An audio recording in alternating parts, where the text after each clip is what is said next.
ఆగణాధిపతి నమ. శ్రీ కార్తీక దామోదరాయ నమ. ఎలుక నరజన్మ ఎత్తుట. అంతటి జనక మహారాజుతో వశిష్ఠ మహాముని జనక, కార్తీక మహాత్మ్యం గురించి ఎంత వివరించినను పూర్తి కానేరదు. కానీ మరి ఒక ఇతిహాసం తెలియచెప్పేదను, సావధానుడవై ఆలకింపుము. ఈ మాసమున హరినామ సంకీర్తనలు వినుట, నాట్యము చేయుట, శివకేశవుల వద్ద దీపారాధనను చేయుట, పురాణమును చదువుట లేక వినుట, సాయంత్రము దేవతా దర్శనము ముఖ్యము. వ్రతము చేసిన సాయంత్రము దేవతా దర్శనము చేయలేని వారు కాలసూత్రమనడి నరకమునబడి కొట్టుమిట్టాడుదురు. కార్తీక శుద్ధ ద్వాదశి దినమున మనసారా శ్రీహరిని పూజించిన వారికి అక్షయ పుణ్యము కలుగును. శ్రీమన్నారాయణుని గంధ పుష్ప అక్షతలతో పూజించి ధూపదీప నైవేద్యములు ఇచ్చిన ఎడల విశేష ఫలము పొందగలరు. ఈ విధముగా నెల రోజులు విడువక చేసిన ఎడల అట్టివారు దేవదుందుబులు మ్రోగుచుండగా విమానమెక్కి వైకుంఠమునకు పోవుదురు. నెల రోజులు చేయలేని వారు కార్తీక శుద్ధ త్రయోదశి, చతుర్దశి, పూర్ణిమ రోజులందైనా నిష్ఠతో పూజలు చేసి ఆవునేతితో దీపం ఉంచబడెను. ఈ కార్తీక మాసంలో ఆవు పాలు పితికినంత సేపు మాత్రము దీపం ఉంచిన ఎడల మరుజన్మలో బ్రాహ్మణుడుగా జన్మించును. ఇతరులు ఉంచిన దీపములు ఎగద్రోసి వృద్ధి చేసిన ఎడలను లేక ఆరిపోయిన దీపమును వెలిగించినను అట్టి వారుల సమస్త పాపములు హరించును. అందులకు ఒక కథ గలదు, వినుమని వశిష్ఠుల వారు ఇట్లు చెప్పుచున్నారు. సరస్వతీ నదీ తీరమున శిథిలమైన దేవాలయం ఒకటి కలదు.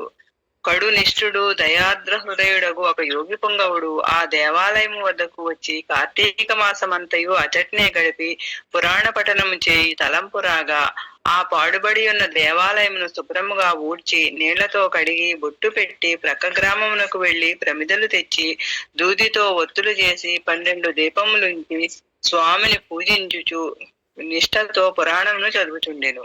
ఈ విధముగా కార్తీక మాసము ప్రారంభము నుండి చేయుచుండెను. ఒక రోజున ఒక మూషికము ఆ దేవాలయంలో ప్రవేశించి నలుమూలలు వెదికి తినడానికి ఏమీ దొరకనందున అక్కడ ఆరిపోయి ఉన్న ఒత్తిని తినవలసినదేనని అనుకొని నోట కరుచుకొని ప్రక్కనున్న దీపం వద్ద ఆగెను. నోట కరిచి ఉన్న ఒత్తి చివరకు అగ్ని అంటుకొని ఆరిపోయిన ఒత్తి కూడా వెలిగి వెలుతురు వచ్చెను. అది కార్తీక మాసం ఒకట వల్లను శివాలయంలో ఆరిపోయిన ఒత్తి ఈ ఎలుక వల్ల వెలుగుటచే దాని పాపములు హరించుకుపోయి పుణ్యము కలిగినందున వెంటనే దాని రూపం మారి మానవ రూపంలో నిలబడెను.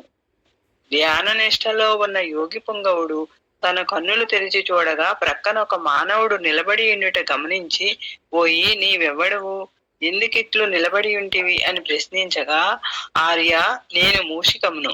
రాత్రి నేను ఆహారమును వెతుక్కుంటూ ఈ దేవాలయంలోకి ప్రవేశించి ఇక్కడ ఏమీ దొరకనందున నెయ్యి వాసనలతో మండి ఆరిపోయిన ఒత్తిని తినవలనని దానిని నోట కరిచి ప్రక్కనున్న దీపం చెంత నిలబడి ఉండగా నా అదృష్టము కొలది ఆ ఒత్తి వెలుగుటచే నా పాపములు పోయినందున కాబోలు వెంటనే పూర్వజన్మం ఎత్తితిని.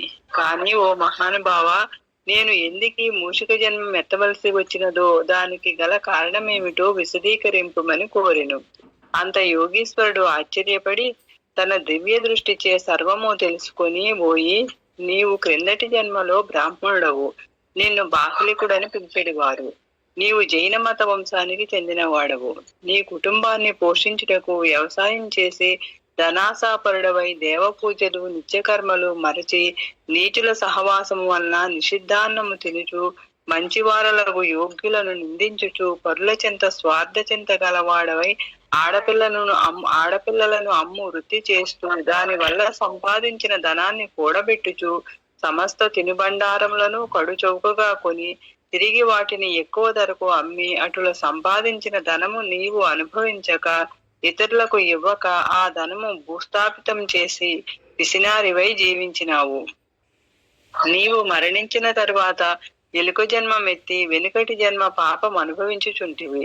నేను భగవంతుని దగ్గర ఆరిపోయిన దీపాన్ని వెలిగించినందున పుణ్యాత్ముడవైతివి. దాని వల్లనే నీకు తిరిగి పూర్వజన్మ ప్రాప్తించినది. కానా నీవు నీ గ్రామమునకు పోయి నీ పెరటియందు పాతిపెట్టిన ధనమును త్రవ్వి ఆ ధనముతో దాన ధర్మాలు చేసి భగవంతుని ప్రార్థించుకుని మోక్షమును పొందుము అని అతనికి నీతులు చెప్పి పంపించెను. 15వ అధ్యాయం సంపూర్ణం. సర్వం శ్రీ కార్తీక దామోదరాయ చరణారవిందార్పణమస్తు. Thank you thank you thank you thank you. The recording stopped. Thank you, Dalesh. Thank you.